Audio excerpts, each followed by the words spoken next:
नमस्कार दोस्तों, आप सबका स्वागत है आपके अपने YouTube चैनल विकास फिजिकल एजुकेशन स्टडी पर।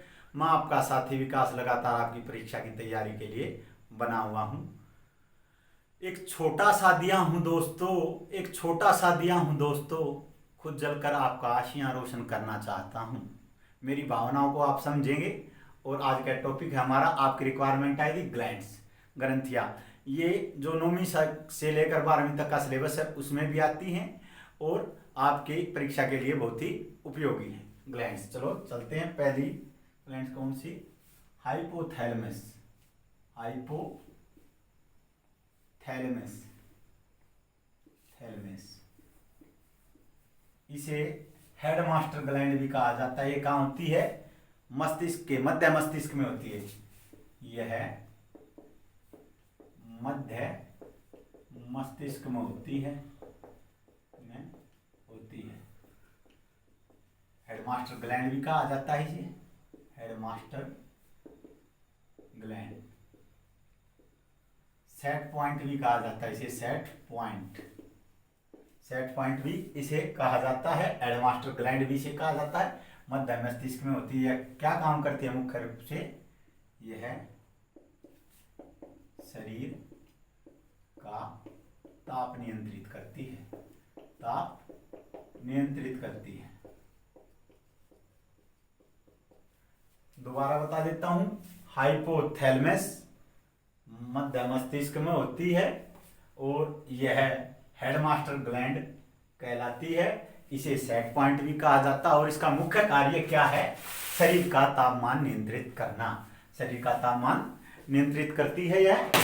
आगे चलते हैं दोस्तों। हाइपोथैलेमस मध्य मस्तिष्क में होती है और यह इसे सेट पॉइंट भी कहा जाता है और यह शरीर का तापमान नियंत्रित करती है, हाइपोथैलेमस। आगे चलते हैं। प्यूटिट्री ग्लैंड।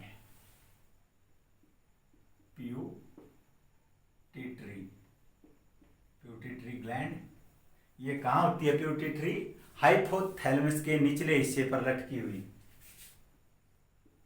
यह है हाइपोथैलेमस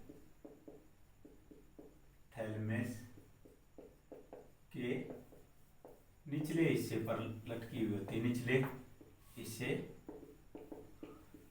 पर लटकी हुई होती है। यह 13 प्रकार के हार्मोन स्रावित करती है। 13 प्रकार के हार्मोन स्रावित करती है। क्या? कौन सी? प्यूटिट्री। इसलिए इसे मास्टर ग्लैंड भी कहा जाता है। इसे मास्टर ग्रंथि भी कहा जाता है। आपके एग्जाम में पूछा जा सकता है मास्टर ग्रंथि कौन सी है? प्यूटिट्री कहा जाता है। इससे 13 प्रकार के हार्मोन स्रावित होते हैं। यह अन्य ग्रंथियों को कंट्रोल करती है, संचालित करती है। ग्रंथियों को संचालित करती है। इससे मुख्य जो हार्मोन है STH, सोमोटोट्रोपिन हार्मोन, इससे सोमोटोट्रोपिन हार्मोन स्रावित होता है और अन्य 12 हार्मोन स्रावित होते हैं जो हमारी अन्य ग्रंथियों को कंट्रोल करते हैं। इसे मास्टर ग्रंथि भी कहा जाता है। यह अन्य ग्रंथियों को संचालित करती है। इससे 13 प्रकार के जो हार्मोन स्रावित होते हैं। इससे STH नामक हार्मोन स्रावित होता है जिसे सोमोटोट्रोपिन हार्मोन कहा जाता है। यह वृद्धि हार्मोन है। कौन सा? सोमोटोट्रोपिन हार्मोन क्या कार्य करता है? वृद्धि हार्मोन है। कैसा हार्मोन है? वृद्धि। आपके एस्टेट में पूछा गया है, सोमोटोट्रोपिन हार्मोन कैसा हार्मोन है? वृद्धि हार्मोन है। आगे चलते हैं दोस्तों। प्यूटेटरी हाइपोथैलेमस के निचले हिस्से पर लटकी हुई होती है। यह 13 प्रकार के हार्मोन स्रावित करती है। इसे मास्टर ग्लैंड भी कहा जाता है। यह अन्य ग्रंथियों को संचालित करती है, कंट्रोल करती है। इससे एसटीएच सोमेटोट्रोपिन नामक हार्मोन भी स्रावित होता है मुख्य रूप से। और इसे सोमेटोट्रोपिन क्या है? यह एक वृद्धि हार्मोन है। आगे चलते हैं दोस्तों।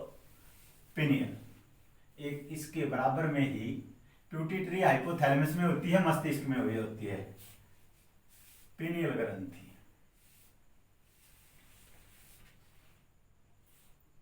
पिनियल पिनियल ग्रंथि कहाँ होती है? यह ग्रंथि मस्तिष्क में होती है। यह ग्रंथि मस्तिष्क में होती है, मस्तिष्क में होती है। मास्टर ग्लैंड के थोड़ा सा साइड में। यह चावल के दाने के आकार की होती है। यह भूरे रंग की होती है। यह भूरे रंग की होती है। इसे तीसरा नेत्र भी कहा जाता है। इसे तीसरा नेत्र भी कहा जाता है। नेत्र भी कहा जाता है। इसे जैविक घड़ी भी कहते हैं। जैविक घड़ी भी कहते हैं। यह मेलाटोनिन नामक हार्मोन स्रावित करती है।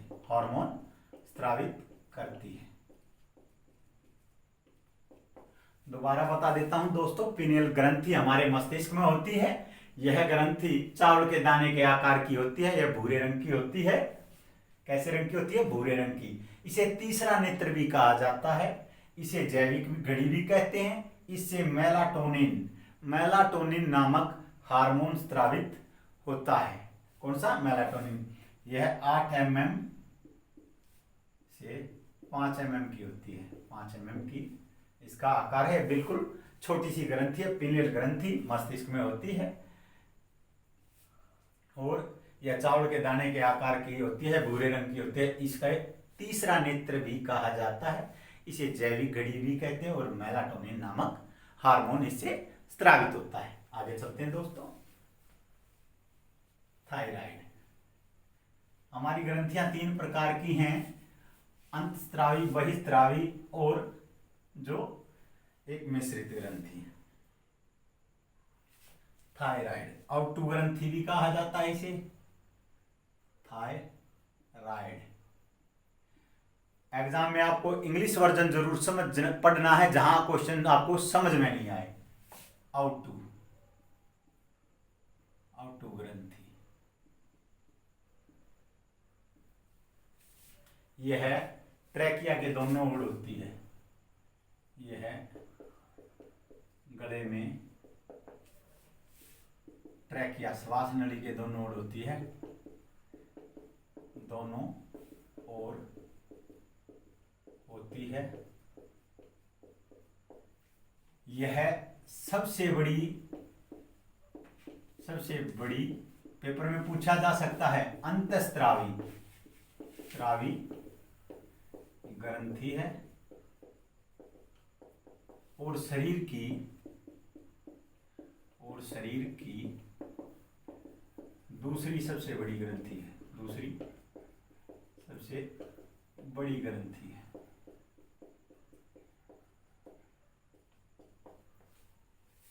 थायराइड आउटू ग्रंथि भी कहा जाता है। ट्रकिया के दोनों ओर होती है। यह सबसे बड़ी अंतस्रावी ग्रंथि है और शरीर की दूसरी बड़ी ग्रंथि है। इससे थायरॉक्सिन नामक हार्मोन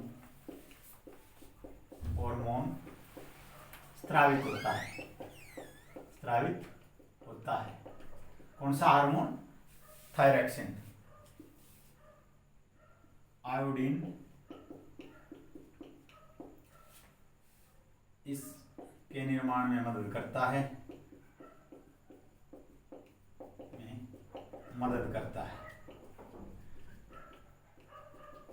आयोडीन की कमी से, आयोडीन की कमी से गायटर घेंगा रोग हो जाता है। भाई घेंगे में यह ग्रंथि फूल जाती है। इस रोग में यह ग्रंथि फूल जाती है।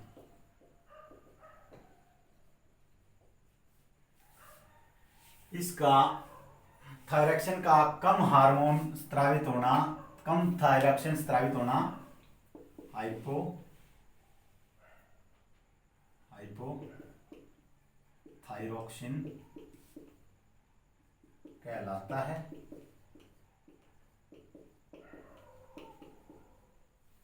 इसमें व्यक्ति का शरीर सूख जाता है,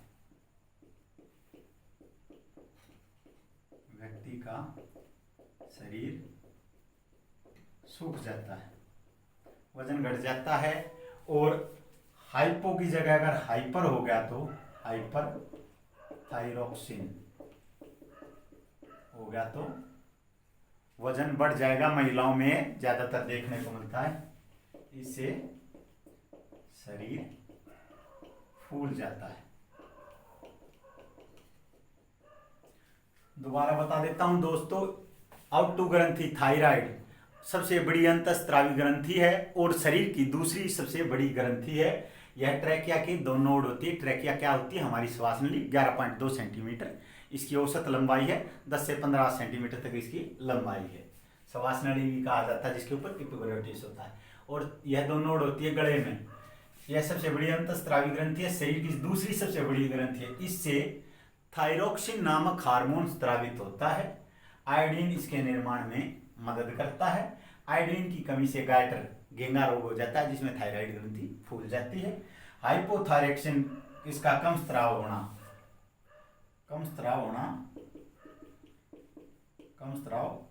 हाइपोथायरॉक्सिन और अधिक स्राव क्या है? और अधिक कम स्राव होना हाइपोथायरॉक्सिन कहलाता है, इसमें शरीर सूख जाता है। और अधिक स्राव होना हाइपरथायरॉक्सिन कहलाता है, इसमें शरीर फूल जाता है। आगे चलते हैं दोस्तों। पैराथायराइड ये थायराइड ग्रंथि के दोनों ओर होती है। पैराथायराइड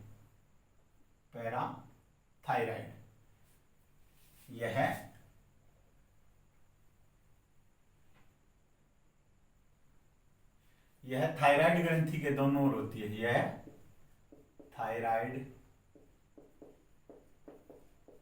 ग्रंथि के दोनों ओर होती है। ग्रंथि के दोनों ओर होती है और होती है। इसे पैराथायरॉक्सिन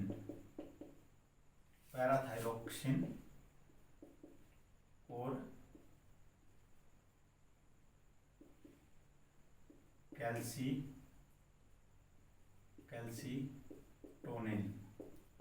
कैल्सीटोनिन हार्मोन स्रावित होते हैं। इससे पैराथायरॉक्सिन और कैल्सीटोनिन हार्मोन स्रावित होते हैं। यह कैल्शियम के निर्माण में सहायक है। कैल्शियम हड्डियों व दांतों के लिए आवश्यक है।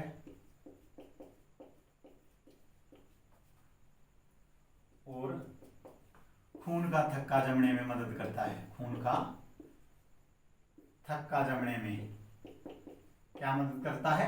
कैल्शियम मदद करता है। पैराथायरॉइड थायराइड ग्रंथि के दोनों ओर होती है। यह गले में, इससे पैराथायरॉक्सिन और कैल्सिटोनिन नामक हार्मोन स्रावित होते हैं। दोबारा बता देता हूँ, इससे पैराथायरॉक्सिन और कैल्सिटोनिन नामक हार्मोन स्रावित होते हैं। यह कैल्शियम के निर्माण में सहायक है। कैल्शियम हमारे हड्डियों व दांतों के लिए आवश्यक है। हमारे शरीर का 18% कैल्शियम हड्डियों व दांतों में पाया जाता है और कैल्शियम रक्त का थक्का जमाने में भी सहायक है। आगे चलते हैं दोस्तों। थाइमस, थाइमस ग्रंथि है जो, ये कहाँ होती है? वक्षस्थल में होती है। थाइमस, थाइमस ग्रंथि यह छाती में होती है। यह गुलाबी व स्लेटी रंग की होती है। यह प्रतिरक्षा, जो इम्यून सिस्टम के लिए यह प्रतिरोधी क्षमता बढ़ाती है, प्रतिरोधी क्षमता के लिए उत्तरदायी है, क्षमता के लिए उत्तरदायी है, दायी है। और यह जवान रहने के लिए उत्तरदायी है।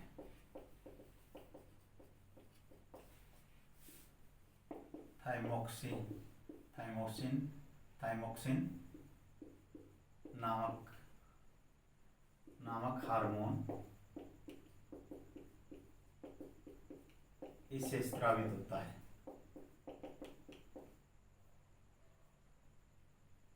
स्रावित होता है। दोबारा बता देता हूं दोस्तों, थाइमस यह ग्रंथि छाती में होती है, गुलाबी व स्लेटी रंग की होती है।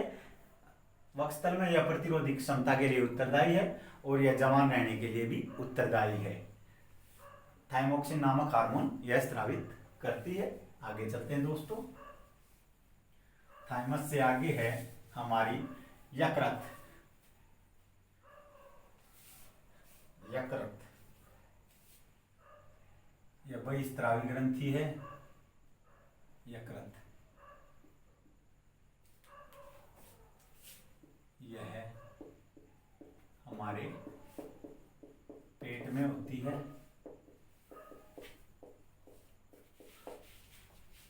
इसमें पित्त की थैली होती है।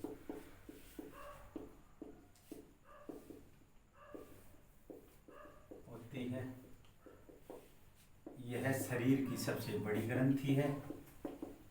शरीर की सबसे बड़ी ग्रंथि है। कैसी ग्रंथि है? शरीर की सबसे बड़ी ग्रंथि है और इसमें पित्त की थैली होती है और बाइल का निर्माण, बाइल पित्त का निर्माण कहाँ होता है? निर्माण यकृत में ही, लीवर में। इसे लीवर, इंग्लिश में लीवर याद रखना है आपको। यकृत आप पजल मत हो जाना इससे। पित्त का निर्माण यकृत में होता है। यूरिया का निर्माण भी यकृत में होता है। यूरिया का निर्माण यकृत में होता है।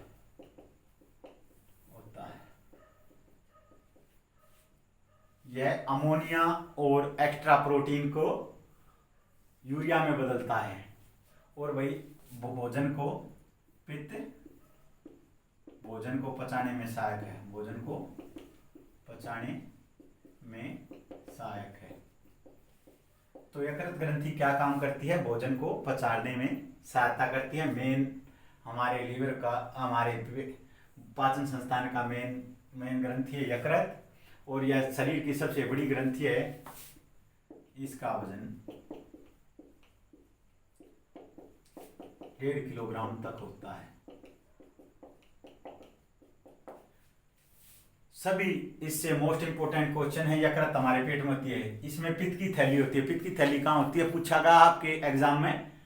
पित्त की थैली लीवर में होती है, इससे पित्त का वायु का निर्माण यकृत में ही होता है, पित्त की थैली में ही होता है। ये भी क्वेश्चन पूछा गया, वायु का निर्माण कहाँ होता है? यकृत में। यूरिया का निर्माण कहाँ होता है? यकृत में, ये भी पूछा गया है। अमोनिया और एक्स्ट्रा प्रोटीन को यह यूरिया में बदलती है। पित्त भोजन पचाने में सहायक है। और लीवर का वजन, यकृत का वजन 1.5 किलोग्राम तक होता है। यकृत, लीवर हमारे शरीर की सबसे बड़ी ग्रंथि है, बाह्यस्रावी ग्रंथि है। इसमें पित्त की थैली होती है, पित्त की थैली पित्त का निर्माण करती है। वायु का निर्माण कहाँ होता है? पित्त का यकृत में, जो भोजन पचाने में सहायक है। यूरिया का निर्माण यकृत में होता है। अमोनिया और एक्स्ट्रा प्रोटीन को ये यूरिया में बदलती है। और जो हमारी किडनी है वो यूरिया को बाहर निकालती है। आगे चलते हैं। पैनक्रियाज, आइसोलेट ऑफ लंगरहैंस भी कहते हैं इसे, अग्नाशय, अग्नाशय, pancreas, isolate of Langerhans, isolate of Langerhans, isolate of Langerhans भी इसे कहा जाता है अग्नाशय। यह सबसे बड़ी मिश्रित ग्रंथि है, मिश्रित ग्रंथि है। यह कहाँ होती है? पेट में होती है। यह हमारे पेट में होती है।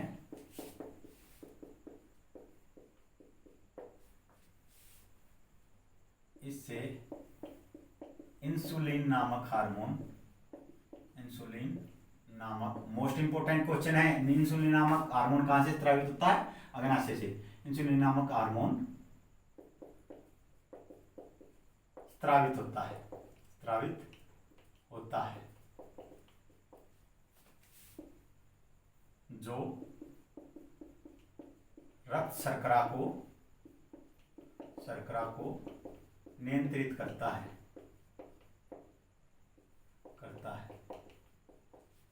इसकी पैनक्रियाज की खराबी से कौन सा रोग हो जाता है? इसकी खराबी से मोस्ट इंपोर्टेंट है मधुमेह, शुगर, मधुमेह, शुगर रोग हो जाता है।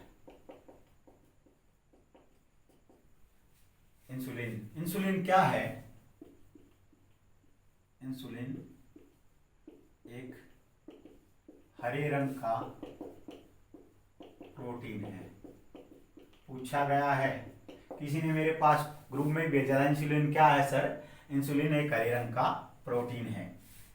यह क्रोमियम के साथ मिलकर उत्तेजित होता है,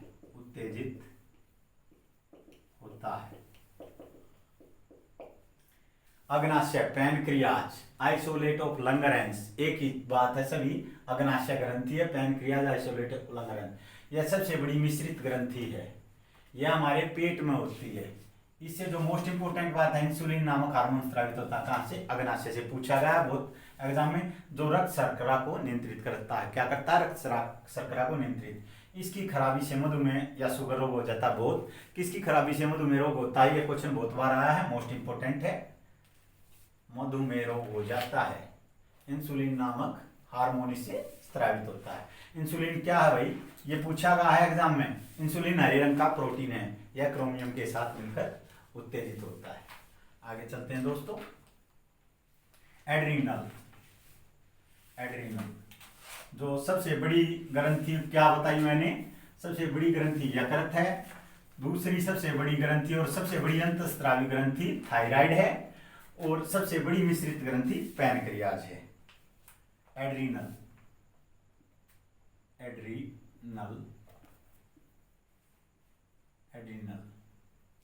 यह ग्रंथि क्या कहां होती है?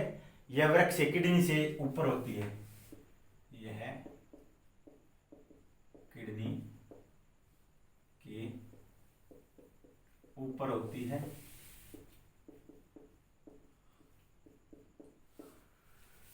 इससे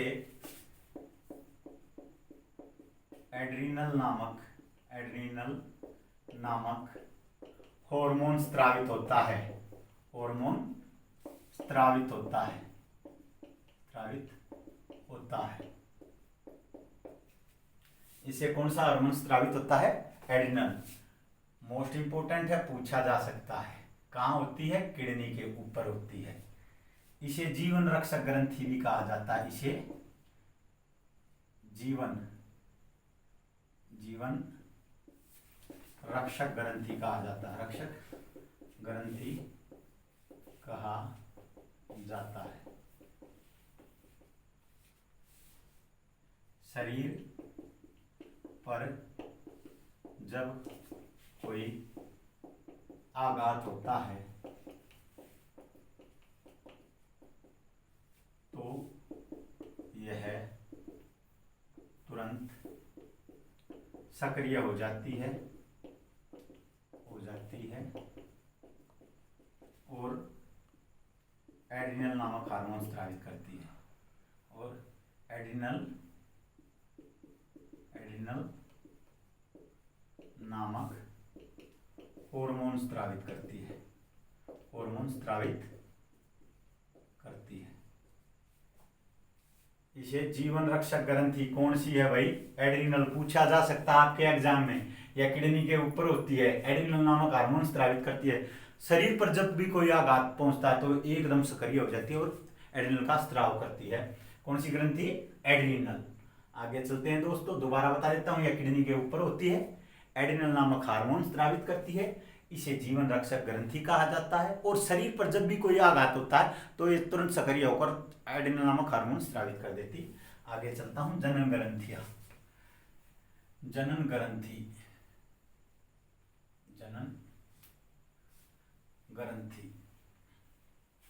जनन ग्रंथि में क्या क्या है? जनन ग्रंथियां महिलाओं की है ओवरी, बच्चादानी भी कहा जाता है इसे।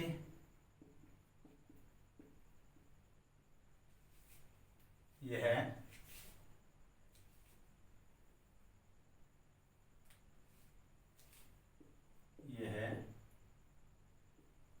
महिलाओं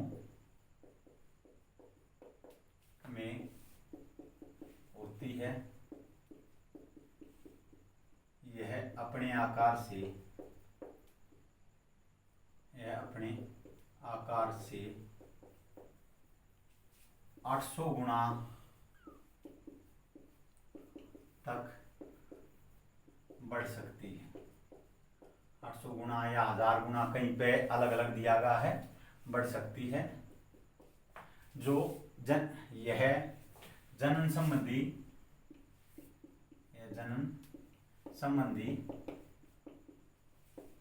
क्रियाओं में सबसे महत्वपूर्ण भूमिका निभाती है, सबसे महत्वपूर्ण भूमिका निभाती है, पूर्ण भूमिका निभाती है। एस्ट्रोजन और प्रोस्ट्रोजन नामक हार्मोन इससे स्रावित होते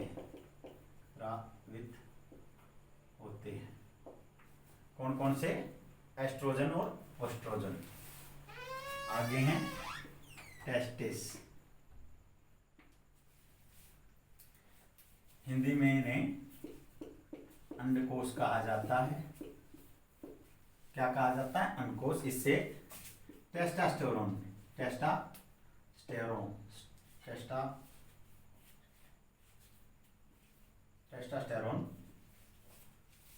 नामक हार्मोन स्रावित होता है। कौन सा हार्मोन? टेस्टोस्टेरोन, जो पुरुषों के लिए, पुरुषत्व के लिए उत्तरदायी है। टेस्टोस्टेरोन हार्मोन यह पुरुषों के लिए जनन संबंधी क्रिया में महत्वपूर्ण भूमिका निभाता है। जनन ग्रंथियां ओवरी, बच्चेदानी या महिलाओं में होती है, अपने आकार से 800 गुना तक फैल सकती है, जनन संबंधी क्रिया में महत्वपूर्ण भूमिका निभाती है। एस्ट्रोजन और प्रोस्ट्रोजन नामक हार्मोन इससे स्रावित होते हैं। टेस्टिस अंडकोश, टेस्टोस्टेरोन नामक हार्मोन स्रावित होता है, यह पुरुषों में होती है, पुरुषों में होती है। ओवरी बच्चादानी या महिलाओं में होती है, 800 गुना तक बढ़ सकती है, जन्म संबंधी क्रियाओं में महत्वपूर्ण भूमिका निभाती है। एस्ट्रोजन और प्रोस्ट्रोजन नामक हार्मोन स्रावित होते हैं टेस्टिस, इससे टेस्टोस्टेरोन नामक हार्मोन स्रावित होता है, यह पुरुषों में होती है। आज का यह हमारा टॉपिक यहीं समाप्त होता है दोस्तों। आपकी रिक्वायरमेंट पर स्पेशली मैंने ये बनाया था और आशा करता हूँ ये वीडियो आपको पसंद आई होगी। हमारे साथ लगातार बने रहिए, हमारे चैनल को लाइक कीजिए, शेयर कीजिए, सब्सक्राइब कीजिए और आप लगातार वीडियो पाने के लिए बेल आइकन को दबा दीजिए सब्सक्राइब करके, ताकि हमारी आने वाली वीडियो आपको मिलती रहे। जय हिंद, जय भारत।